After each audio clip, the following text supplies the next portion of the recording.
Hello, everybody, and a very warm welcome to MTD Watch, your real-world guide to making tax digital. Powered by the ITSA Accountant Network, this is a show where we cut through the noise and dive into what MTD really means for you and your practice. From pricing and preparation to tools that are helping firms get ahead. I'm your host, Aaron Patrick, aka the QuickBooks Chap, and joining me today are two of the sharpest minds in MTD strategy. To my left, right, I never figure out which way it looks for you guys, is Suzannah. Suzannah, who is M.ICB bookkeeper and MTD specialist. How are you today, Suzannah? How are you doing? Good, thank you. All good. Bit cooler this week than last week.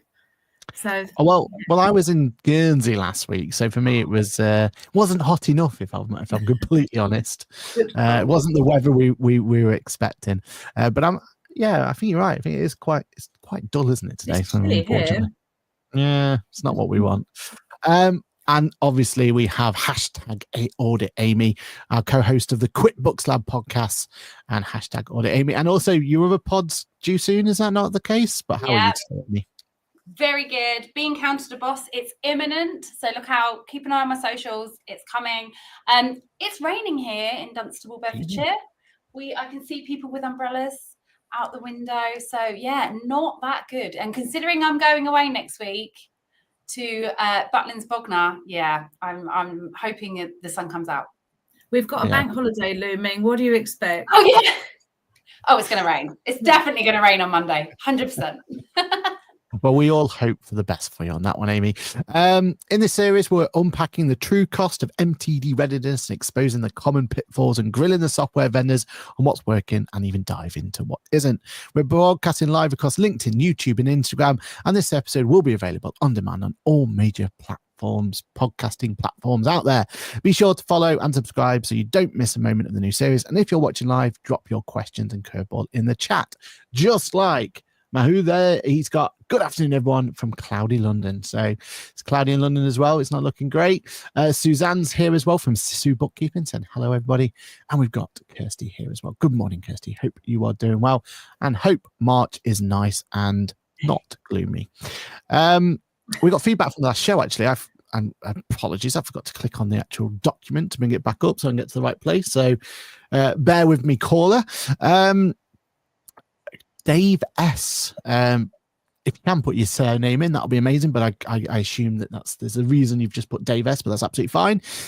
Said the following, and just if anyone out there wants to put their feedback in, don't forget to use the link down below, and you can use the link tree to go and put your feedback in and keep us honest, or just tell us now,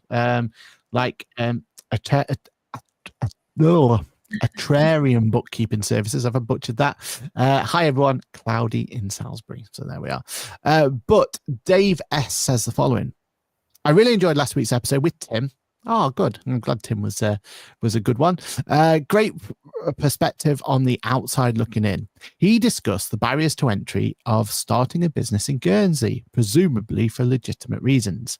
I assume most of the barriers there is so you don't get your 0% tax, isn't it? That I imagine why it's there. Do you think MTD acts as an entry barrier for startups in the UK, says Dave S. Who wants to tackle that question first? I've had some conversations with people looking to start their business, and there is a kind of, if I'm not going to be VAT registered initially, should I go down the limited company route? So I don't then have to get into MTD. I love Tim's point about the limited liability. We have those conversations with our clients, but some people are like, well, I'm not going to get into trouble. So, I'll be fine as a sole trader. It's much easier to be a sole trader. And it always has been. Now people are thinking twice, going, oh, well, now I've got to do it digitally and I have to be up to date and I have to do it quarterly. And have to have software. They're going to know. So even though they're not taking the payments, they're going to know what I've got. So it is creating a bit of hesitation. 100%. That's not to say that people haven't gone, do you know what, I'm just going down the sole trader route. Let's just start using the software now, even though I probably won't be mandated till 2027, 2028. Let's just start as I mean to go on. But it is creating a bit of another conversation and not just about the limited liability. Yeah, do you agree, Suzannah? Yeah, I agree with Amy, with what Amy said. Having said that, I think a lot of small startup people are just completely unaware anyway still of making tax digital. So I don't know if how much that is going to influence people who haven't really started. And going back to what I was thinking about this the other day, what Tim was saying about people doing their own tax returns and having to pass some sort of test or qualification before they do that. I actually think that should be a rule for people becoming a company director or setting up a limited company, because I think people can sometimes, I've come across people who have set up a limited company and it's completely not a suitable structure for what their business is going to be. And they've done it because they just assumed that was what you had to do when you started a business. They weren't even aware. Yep. So I don't know. I think there's a general lack of awareness sometimes anyway. And I don't know how much those people who are starting off would even be aware of making tax digital. But then at the same time, I know that it is a conversation perhaps that people are having in certain circumstances. I don't know how common it is. Yeah, I mean, normally it would be a case of when Dave down the pub finds out, right? And then that's when it starts being really dangerous. And then it's all misinformation. But is Dave down the pub even relevant now that ChatGPT is around? That's the question, right? Like, it's not Dave down the pub, it's ChatGPT. So I imagine that ChatGPT is going to be feeding people with a lot of misinformation at some point, and that's what the danger is going to be, isn't it? That could put people off. Kirsty, just so we're keeping on top of the the chat, who says bright in March but not actually sunny, has rained. That's rubbish. But she also says, what hashtag can we give Suzannah? MTD Queen, MTD Hero, MTD. I think there's time for a poll. Then Oh my god. If producer Lizzie's listening, can we create a poll, please? Ronan says the following, but with limited companies soon having to publish profit and loss accounts will certainly be an issue in Northern Ireland. Yeah. I mean, the profit and loss account potentially, hopefully, fingers crossed, isn't going to happen. We're waiting to see if what's going to happen there. But yeah, you're absolutely right. That's going to be a massive deterrent for anyone wanting to be a limited company, right? And you're going to see people go the opposite way, aren't you? They're going to say, I don't care about MTD. I'd much prefer just to have a quarterly submission than have everyone know my profit for the period. So yeah, great question there, or feedback there, Dave. Thank you very much for that one. Again, if you want to put some feedback in, use the link below and keep us honest. All right, let's get to the news section of the show, because we've actually got some news to talk about. Quite pretty excited about this one. Only yesterday, ICAW posted a update to some numbers for us. And we've got some really insightful numbers to talk about with what's going on. So let me just go for the highlight numbers the ones that are important. So basically it says there'll be 7 million, well, to be precise, 7,020,000.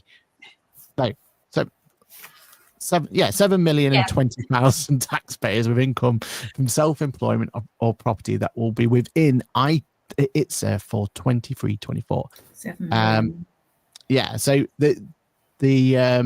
and they expect 42% of that to be MTD compliant. So when you take 42% of that, that's 2.9 million, up from the 2.7 million the HMRC previously estimated back in, would have been a year ago, wouldn't it, that they released the latest figures.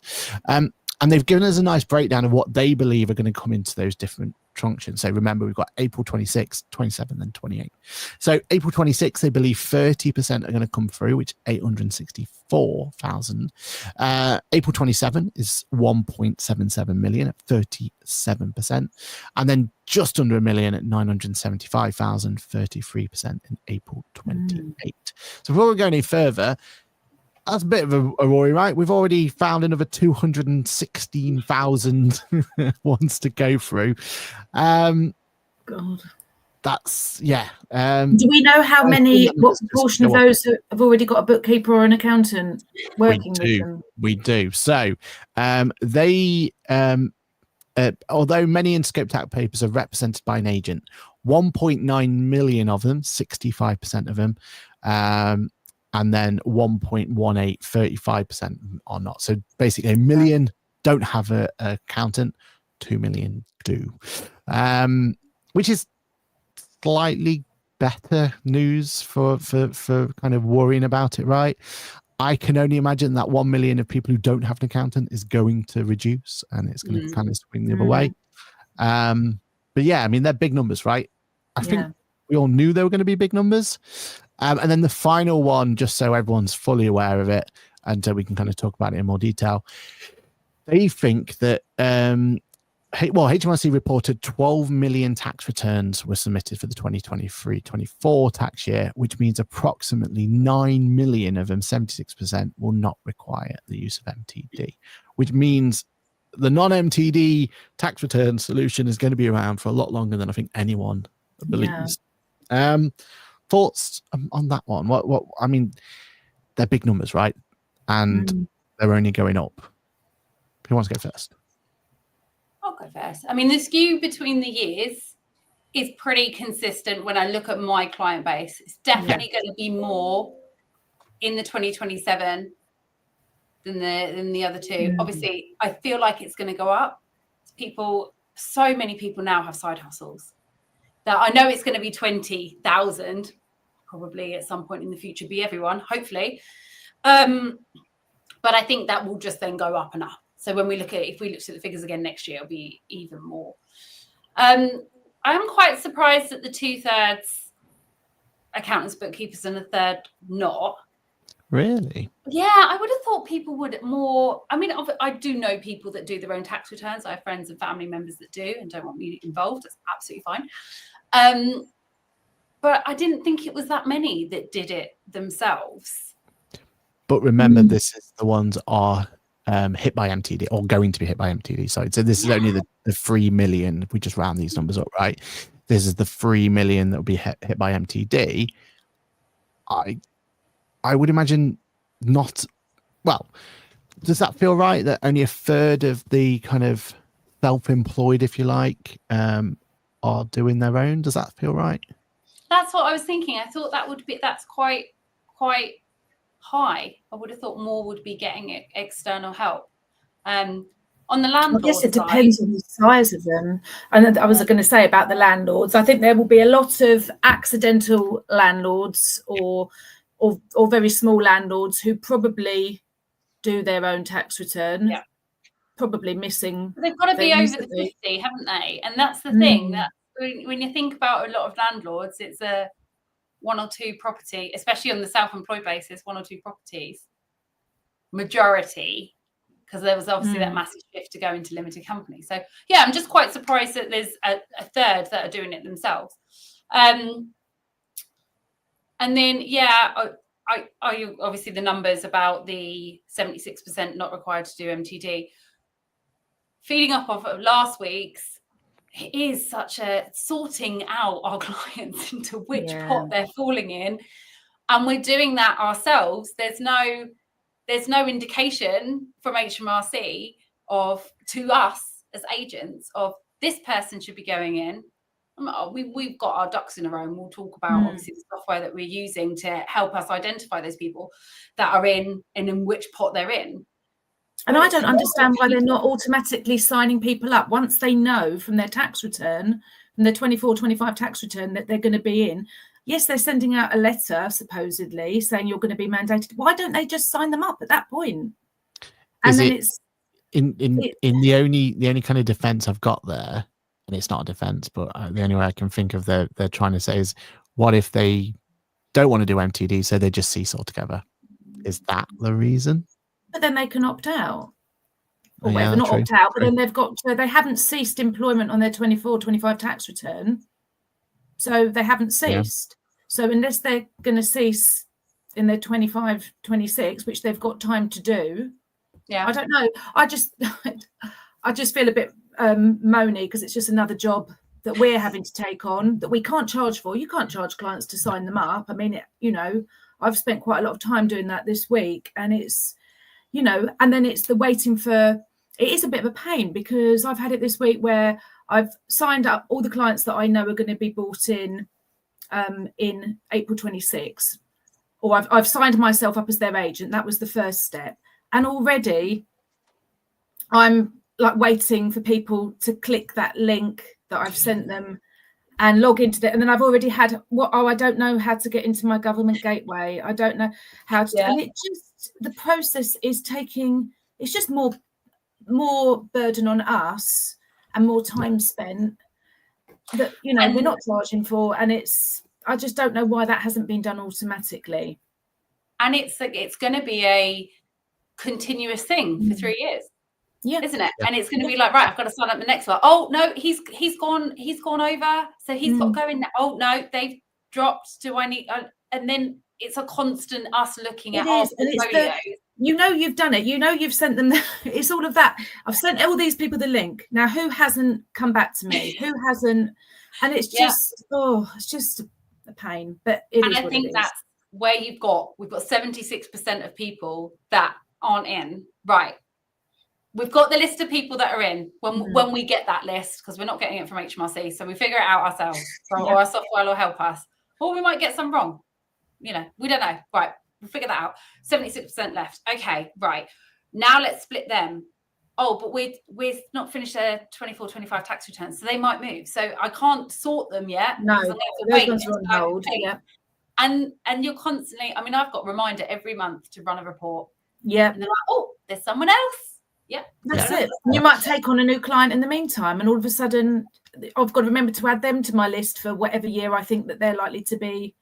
I'll wait for professional clearance so you get a copy of the return to know whether they're going to be, and professional clearance takes a couple of months. Sorry, we sound very ranty today, people. We're just getting it all out now so we can have the joys in future episodes. but it is the point though, isn't it? Like from our point of view, we're trying to keep it as straightforward as possible. Yeah. And that's why today we're going to be talking about software solutions and what software, and not the client-facing ones, but the practice ones. But if you don't have decent software to help you keep on top of it, it's absolutely impossible to keep on top of it. And that's 76%, 75%, whatever the number is going to be. We can't just ignore them. They're still going to be hearing about this MTD. They're still going to feel like they're involved. You know, we've made the decision that every time we send out our questionnaire to our clients, it literally asks them at the very last question, we believe you're either in or out of MTD. Do you agree, yes or no? So at least we're giving them that bit of feedback there and then. But for a lot of them, they're going to hear from Dave down the pub. They're going to hear from ChatGPT. They're going to hear about this and be worried that we've not even considered it when we have done. We've done that bit for them. We've put them into the different pie and to the pot, and we've done all that bit for them. But unless we tell our clients that, they're just going to be a fear factor growing between them, isn't there? So yeah. Interesting numbers coming through. ITSA, thank you for providing that information for us, but we'll see when it comes through. So another bit of news as well. Ember, an accounting software used by your likes of HSBC, Revolut, Starling, there was a couple of others that were used as well, has now been purchased exclusively for Starling. So good news for any Starling users, and especially MTD Starling users, because it means that they're going to have software. The way I'm thinking about it, it may not pan out like this, but I feel like this is Free Agent and NatWest. It's that sort of relationship going to happen going forward. So hopefully for Starling users, they're going to have a really nice, slick solution to be able to keep MTD compliant going forward. So that should be good to hear. Interesting, though, that Ember used to do accounts and tax returns and bookkeeping and everything else. They've ceased doing all of that. They're concentrating purely on software. And from what I can tell by the press release as well, Ember now will exclusively be for Starling. So if you're a HSBC user or any of the others that were there, you're not going to be able to continue to use the software by the looks of it. So that's an interesting way of looking at it. But the reason I want to bring this up, though, because I generally think for that, what was it, 25% of the MTD bases out there, bank software is going to be a really compelling option for them to keep MTD compliant, isn't it? Like if they have a separate business bank account. Very true. Very true. But, you know, if we're talking about those little ones who are doing it themselves, are they going to even have a separate business bank account? Some of them won't. Yeah. I mean, maybe going forward, you know, like Tim was saying about having some sort of test or something, maybe having a business bank account is a compulsory thing going forward, because at the moment it's really wishy-washy for us, isn't it? How many times have you had that conversation with a client where you've been like, look, by the way, you need to have a separate bank account, but does it have to be a business one? Probably not now. But we can't tell them, you know, we can't put that in writing or anything, right? We're just being honest with them and saying, look, you know, as long as you've got a separate bank account for now as a sole trader, you're making our life easier, basically, and your life easier. But maybe going forward, that should be a mandatory thing, that you should have these proper business accounts going forward. I don't know. What was everyone's thoughts about this? I mean, it seems like it's going to be disruptive. Seems like it's going to be, you know, interesting for styling users. What's everyone's thoughts on it? I think if it's going down the free agent metal NatWest route, I better redraft my emails, because there are. This is what keeps happening. Something else gets released, and then I'm saying like, oh, this is the free option, or you can go down the getting a business bank account, getting separate software option, and then now we've got bridging and all this kind of stuff. It's all confusing me. But if it's going down this route, I know a lot of clients that prefer styling, especially if they've got personal ones with bank accounts with them. Yeah. I am saying to new clients now from the start, get a new business bank account. It's free. Go on. There's loads of the app ones. You can get it within a couple of hours. Start as you mean to go on. Yeah. Again, the majority of my sole traders still don't, and I'm working on it. I'm showing them how easy it is. So this is another option. Hopefully, in your terms of business, though, that's what we've done. We've said, look, if you don't have a business bank or separate bank account, because we've got to be careful about that, then we can't do your bookkeeping, we can't do your accounts, etc. Well, I'm just saying, that's fine if you don't want to do it, but I will be I'm charging you based on the number of transactions. So if I'm having to deal with 50 personal transactions a month, it's going to cost you more. And also I'm going to be going back to you going, well, is this Amazon business or is this, at least I know if it's all, it just makes it so much easier. And when you say that to them, I think most of them tend to go, oh yeah, okay, fair enough. And they don't always want you seeing everything that they're spending their money on. That's the other thing, isn't it? Yeah. I've seen a few dodgy receipts. I personally have had a bit of backlash with that, going, I don't want the hassle of it. I don't want the hassle of having swapping. Yeah, I because then I've got to transfer the money in and I just know where I am. So it's so easy though with mobile phone banking. And if it was taken out of our hands that you kind of have to, if you have a business, you have to have a business bank account. I mean, it sounds like, for us, it sounds like, well, duh, like you've got a business, have a business bank account. But with sole traders, it's never been communicated to them that way. And I don't think it will. So you are still going to have this, the people fighting back going like, no, this sounds like you're forcing me to do something I don't want to do. Like the whole MTD thing in general. Well, exactly. But that's the kind of battle I've got. I mean, I'm not talking about a lot of people, but they're like, no, I really don't want to do this. I'm like, yeah, I understand that, but we have then just charge them on the volume of transactions. Yeah, and then it feels like like we go back to, I'm the messenger of being the bad one, that I'm charging you a lot of money to process this. You don't even want me to touch it. You don't want me to, you just want to give me your receipts in a box. Like that's what we're still dealing with. So yeah, it feels a little bit forced, but that's why I said right at the start of this podcast, my first thing is business bank accounts. If there was a way that I could sit with them, get them with me and go, right, we're all going to sit here with our phones and get a business bank account now, I'm winning. Might be a future webinar.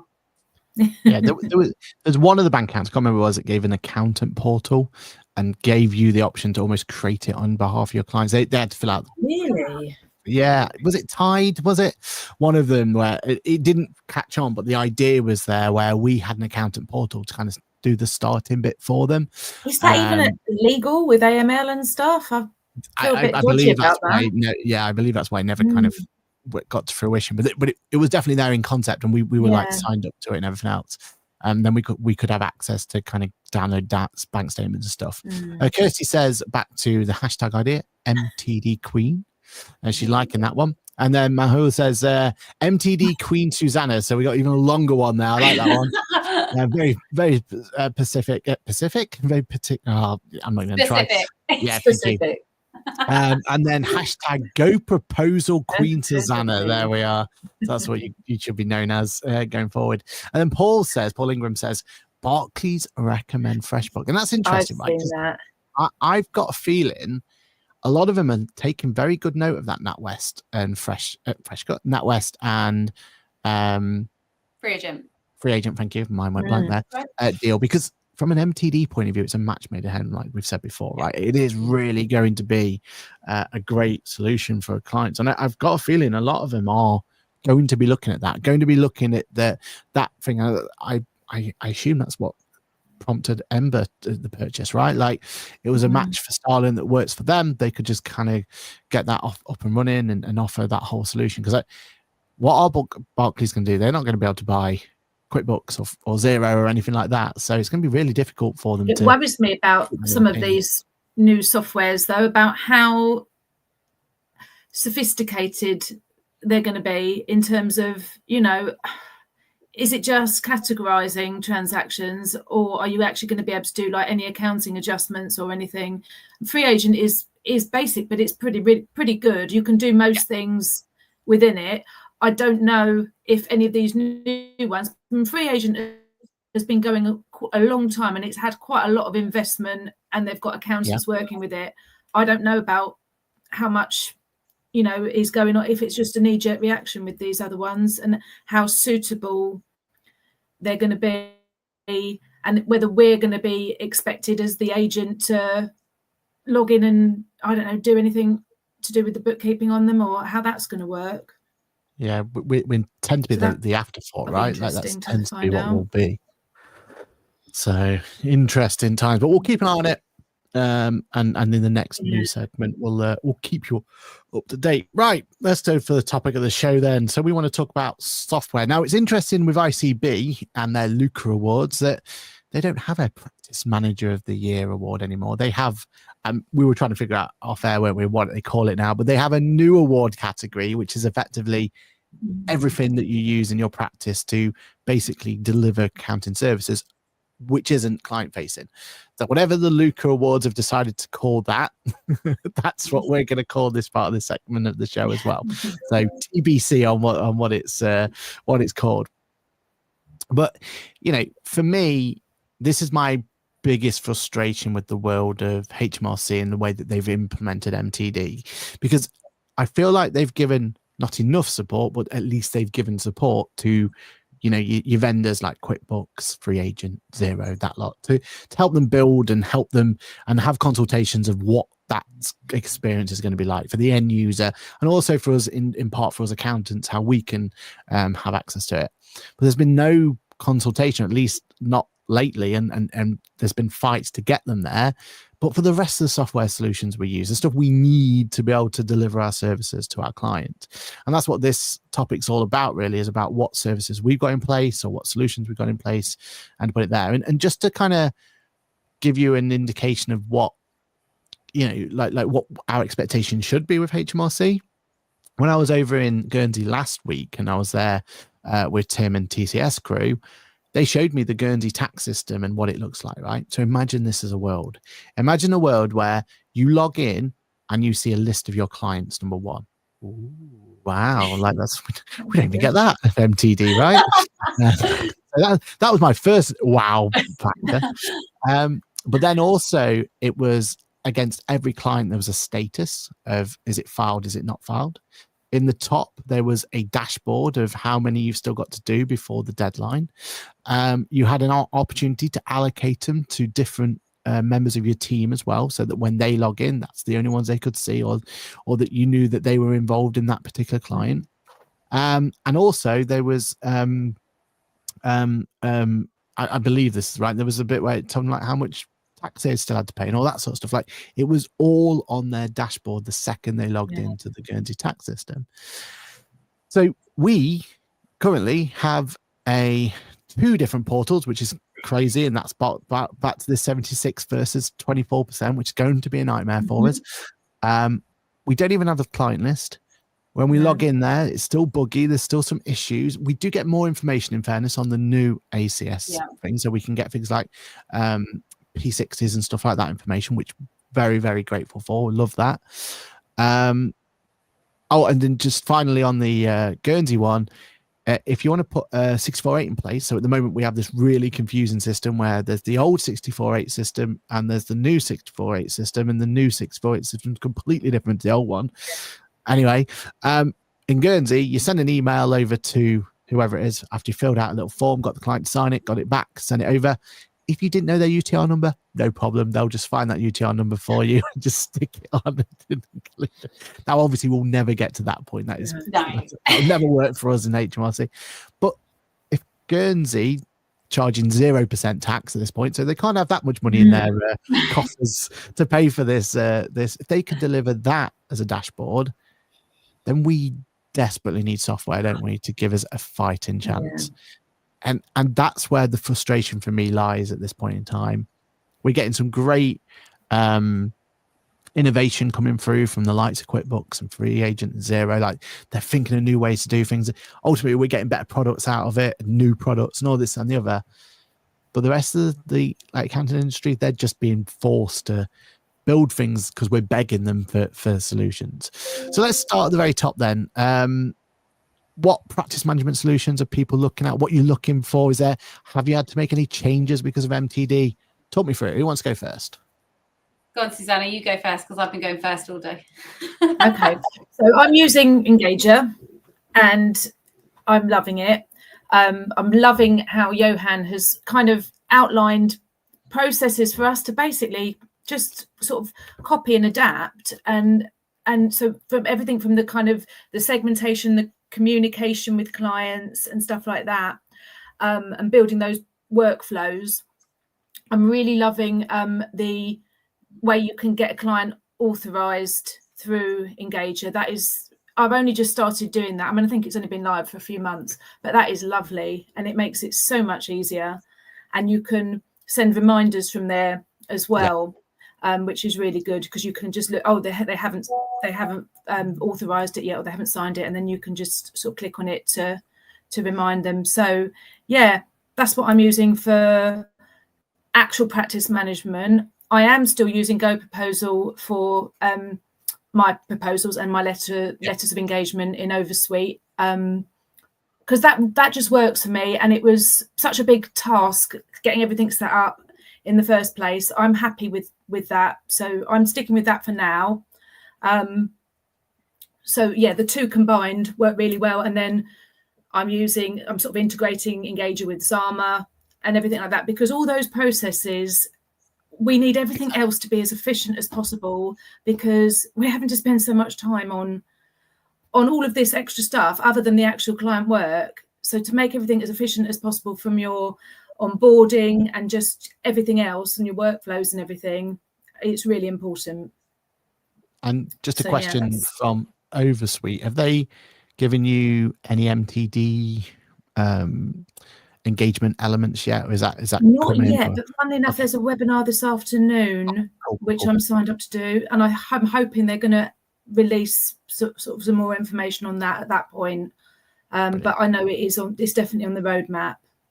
Yeah, because I know ICAW haven't even put theirs together yet, right? Like, yeah, I don't know what this. I've just noticed that this webinar was on, and it's to do with the legal stuff to do with MTD and letters of engagement. So I imagine that's what it is. And that's where they become invaluable, right? It's that extra bit to look after you and go from there. Yeah. What about you, Amy? Where are you at, and what you using? So fortunately, I'm ACCA and I have an engagement letter template. Well done, ACCA. You've got yours, have you? Ooh. I've got mine. So I use Ignition. I've always used Ignition way before I picked practice management software. That's my proposal, direct debit collection, engagement letter software. So I just need to put the ACCA one in there, and then it's good to go. I also use Engager. I don't use it to the potential that everyone else uses it. So are you not getting your MTDs signed up by that agent services? No. Do it. Amy, it's brilliant. Time. Yeah. I to be honest, I used it on the normal 64.8s a couple of months ago, and I had a few problems, so I stopped. It's working better now. Right? Yeah. I haven't tried it with the agent services account, so I will try that, because obviously on my onboarding is through Engager, but my workflows are kept outside in Excel. And for those people that know me, it just works for me. I know everyone tells me that I could do it better, and you do things how you want to do them. Yeah. But all my communications to clients and my portals and everything is used within Engager. So my blanket email way back when, I think it was December, January, talking about MTD to all my sole traders and landlords went through Engager. Yeah. But actually the way I'm identifying and segmenting is through tax calc. So because I submit all my tax returns through tax calc, my lists of who I'm going to communicate with now come from tax calc. And now obviously when Engager with tax calc,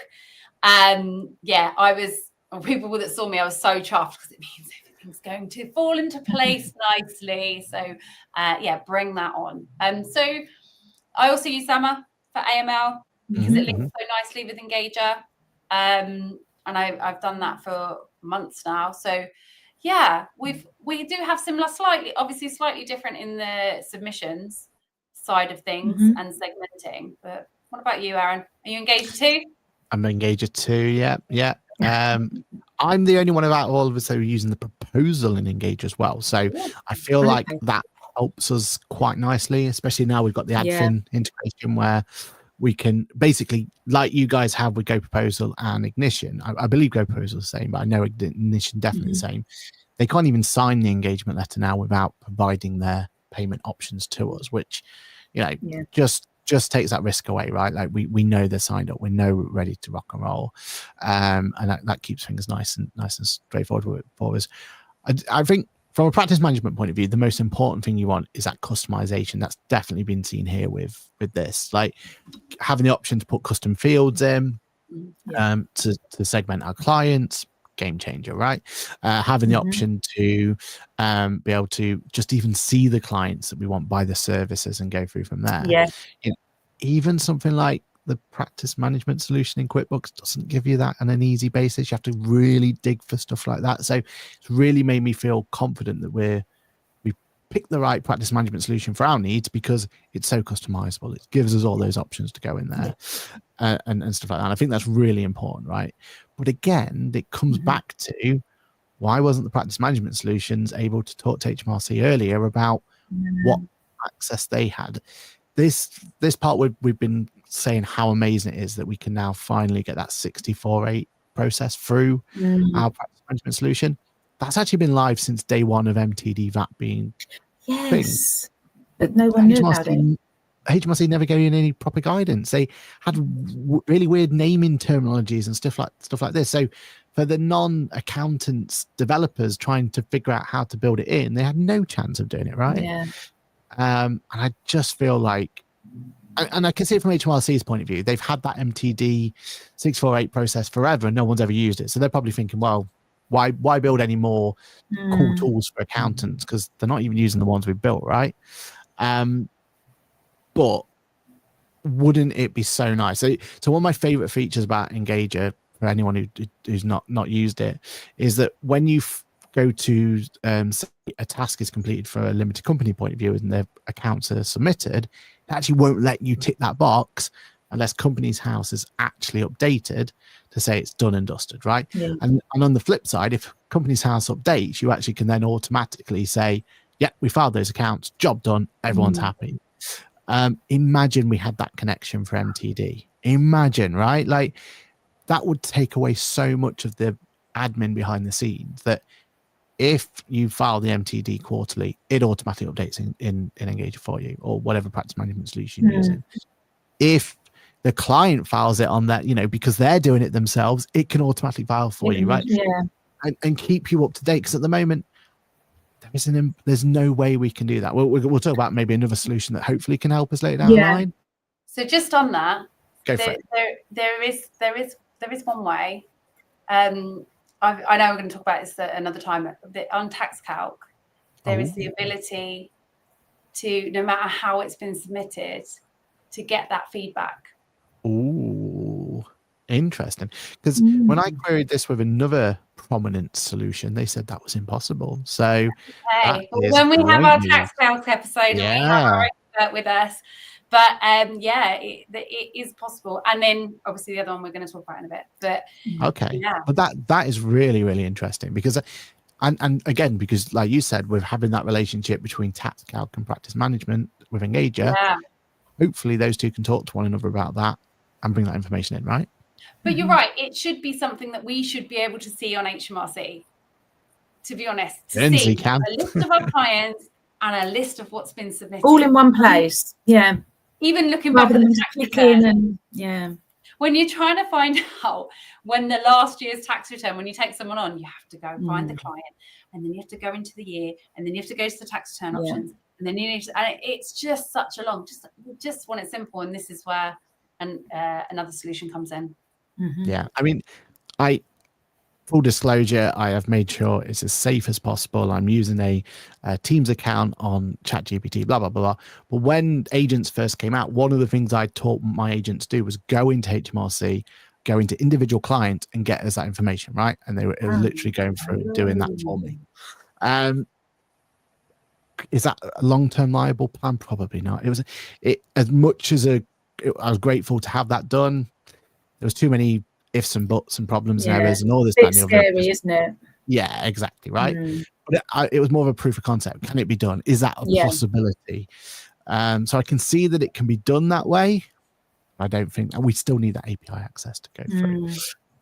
So that's our practice management, AML, all covered at the same time. Well, let's cover that other option. So tax calc, by the sounds of it's got a great option there. And I think that to me was one I'll probably have a look at, even though I'm not a tax calc user, but even if they could, just for MTD purposes and bridging purposes, that probably would be a well worthwhile investment. But AdSum, they're quite new to the scene, right? They've done it for MTD VAT. Looks like they could do it for MTD ITSA as well. If it's the case, does that become? Is it a decision between AdSum versus tax calc at this point, or do we have to have a software basically like that? Is that going to be an absolute necessity going forward, do you think? I feel like it does. The fact that HMRC doesn't have that ability to see. I have got clients that will be doing their submissions themselves. They've got a couple of them. And certainly while we've got two portals, because AdSum also does corporation tax and PAYE as well. So originally I got AdSum for the VAT and PAYE. I'm fed up of going between the two, agent account and agent services account to get them, and actually having them in the list. With the VAT, you don't have the list, so having them in the list, and then corporation tax came in, self-assessments come in, which in last month was a dream, because then it's really good. It automatically emailed all of our clients to say these payments on account are due. Wow. Obviously, it's restricted by what's shown on HMRC, so you've got that timing lag that HMRC likes to have.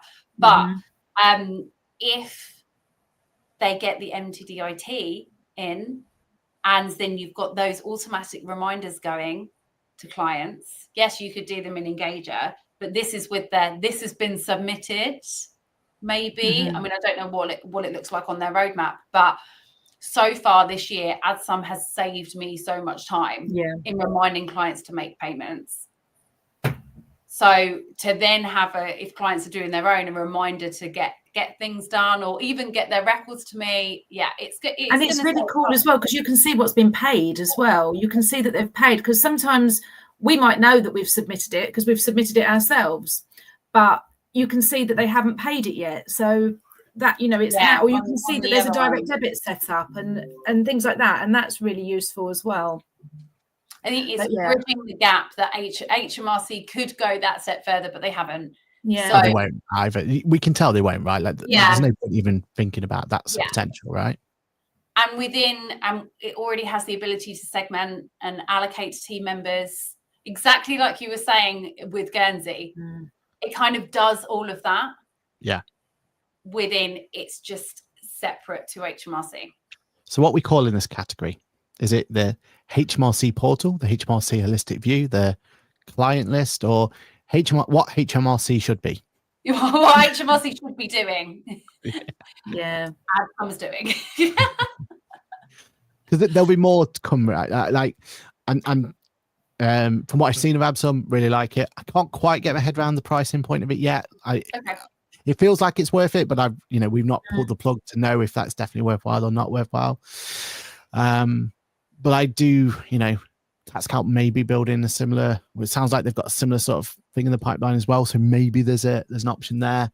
But whatever that category is, I feel like there is definitely an option for us to and it does feel like it's a necessity, right? Like for us to be an MTD practice going forward, we need this. Whatever the price point is going to have to be done. Help us not miss things, and just having that view of everything in one place, like the dashboard that you were saying that they've got in Guernsey, with their HMRC. We need that, because there's so much to do, and there's too many opportunities for things to get missed. Having it all in one place will make it a lot easier. My only one slight negative about all this is that another dashboard, another database we've got to keep an eye on, another database then we've got to update with our practice management, blah, blah, blah. That's my only downside to having another solution that we've already got to keep on. But hey, if that's the only way we decision on where the list is going to be. There are different options, aren't there? There's obviously your practice management software, your submission software, an Excel spreadsheet. I'm not going to do the Excel spreadsheet for this. I want to try and get away from. I've got too many tabs. I want to try and get away from it. And it's like, add some to it. Do I do it in there because I already use it for other taxes?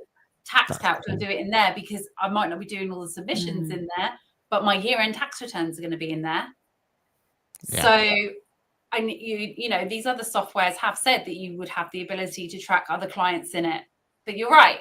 We have to pick which one's going to work the best. And maybe it is the software that you're submitting the most in.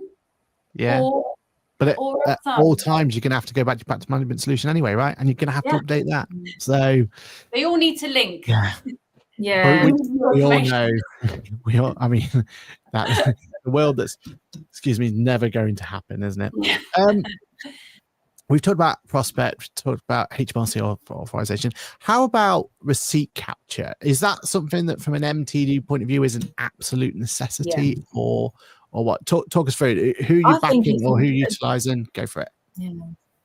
Go on, Suzannah. I think it's an absolute necessity anyway.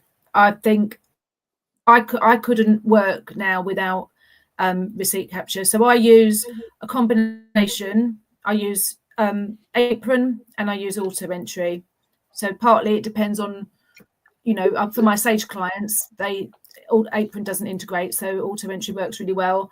And also just sometimes you've got really tiny clients and it's just more cost effective to have a practice auto entry account where I can put multiple different clients through and use my credits up that way, rather than having to have them each have their own. But having said that, for any client with a lot of paperwork or with a half decent amount of paperwork, Apron is really cost effective. So I think it's completely essential. I don't know how people work without it, to be honest with you. Amy? I'm a little bit more relaxed. I know this is Suzannah. We've had a conversation. That's the bookkeeper in me. I know. That's what it is. I'm a little bit more relaxed. That's the difference. Because I'm going to have clients doing their own bookkeeping, I'm kind of leaving it to them. But then you can't spot check. I see. I knew this was going to happen. I knew it, Aaron. I'm leaving it up to them to use the software's own. So, for example, if they're going to be using Free Agent, Snap, QuickBooks, Snap that way. I personally use Apron for our bookkeeping clients. If they want me to do the bookkeeping, they will have an Apron license with it, obviously permitting that we can use the software that we want to use. I am still going to have clients that drop off. Their records. I still think no matter how much I try, I think I'm still going to have people that want to drop things off to me. But then you can scan them in and process them quickly. And then I would be doing the bookkeeping. So even more, I think in that case you need, because it's fine if they're using Free Agent, they can snap themselves. And yes, I don't particularly. Sometimes I might do. Depends who's doing the bookkeeping and like you say, how they drop the records off, or whether they're doing it themselves. through the app, which I hope they mostly do. But yeah, you need to be able to have access to that paperwork, and if you're doing the bookkeeping, you need to be able to do it as fast as possible.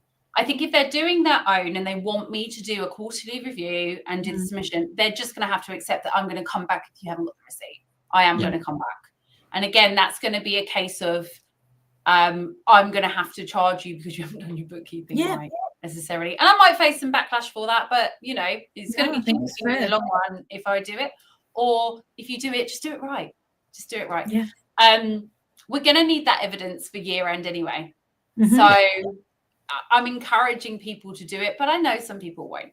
It's going to be their prerogative, in which case I will be coming back a year later and asking for a receipt for that laptop that you bought. So yeah, it's an encouragement. But if I'm doing the bookkeeping, yes, you're going to have to use receipt capture. Does that mean for your practice then you're going to make sure you got a half decent scanner as well? Oh, I've got a scanner that's over here that is one of those really small multi-feed ones. It cost me £10 on Vinted. Oh, wow. Okay. I know. It's about this big. I'll take a picture of it. I'll put it on. It's the best thing, but it moves and it does receipts. It's the best one that does receipts. So I've had that because I get so many clients that. What is it? A Scan Snap? Oh, it's a little Canon scanner. Oh, okay. No, it's an actual feed one. I wish I could grab it. Yeah, I've got a Scan Snap and it works the same way and it does the receipts. It's excellent. Mine was more than £10. Yeah, I know. I didn't know they sold print. I was just like, oh, I need a scanner. And we do move it between desks. It's only like that big. But yeah, it's probably not as fancy as your ones at all, but I love it because it's just the amount of receipts that we can put in. If it does the job, that sounds excellent. And it's double-sided and great. Yeah. It's great. So already got that in place, prepared. I'll take a picture for LinkedIn later. So yeah, we're ready for that if it does come to a point of coming to us. I think a lot will be snapping themselves, hopefully, or I'll end up getting emails or WhatsApps with them. Which will be a drag and drop. We'll try and get them to do it themselves. But definitely the apron route for us, we've stepped away from decks now. Yeah, we're apron for majority of our kind of more complex clients. But I think for the MTD ones, if I'm completely honest, I think if we're having to use apron or something like that, we're doing something wrong. Unless they're really willing to pay for proper bookkeeping, right? Yeah. So and looking at my client base, I don't think there'll be that many that need that full-blown bookkeeping from an MTD point of view. They've already moved to limited or moved on from there. So I'm pushing, and this is a bit of a spoiler for when I come to the QuickBooks one, we're pushing a lot of ours onto Sole Trader, QuickBooks Sole Trader, which that's their biggest problem at the moment, the Sole Trader product. Amazing product, and I'll be singing lyrically about it when it comes to it and when we get to talk about it.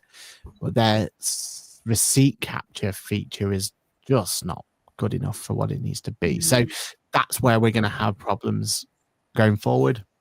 How we get over that, I'm not 100% sure yet. But yeah, that's where we are. I think you're right. I think we always keep that auto entry subscription going because it's so useful, right? Like you said, you have those credits and you either use them or you don't and everything else. But yeah, I think this is where auto entry is probably going to shine in them sort of things. I really need to start playing around with the whatever they call in their kind of ledger version of accounts prep. Accounts prep, is it? Cool. Yeah. Brilliant. It does look good. I need to have a plan for that. Yeah, I think for some clients that might be the way that we have to go forward. And I'm just conscious of time, so we're going to quickly jump through the next two. Marketing tool and social media. Now, I've put this on there because from a marketing tool, CRM marketing tool and social media is three of them. The reason I put this is communication to your clients, right? Talking to your clients, however you're going to do it. Any recommendations for what people are using? I know, Amy, do you want to start? Because you said you were using Engage. Are you using anything else as well? No, I've just been using Engager, and for me, I've got only about at the moment, I'm about 20% of my self-assessment clients are in. So I've been chipping away at them with the phone calls directly. generic has been a bit of social media, LinkedIn, Instagram, Facebook. Most of my clients tend to gravitate towards the Facebook, which I know people are saying, oh, No, use it. Most of my clients see what's happening with Facebook. So a little bit on there. But yeah, it tends to be the engager emails that I'm sending out targeted at the sole traders and the landlords. But it has been blanket to start with. And then the follow-up has been kind of targeted at that segment that's going to be in. So I've kind of left the 30,000 and the 20,000 people for now. And then once I get all these lot in, I'll be starting probably next April. I'll be like, right, let's go. And yeah, the emails and the social media works, but for me, I've got a small enough volume that I can phone.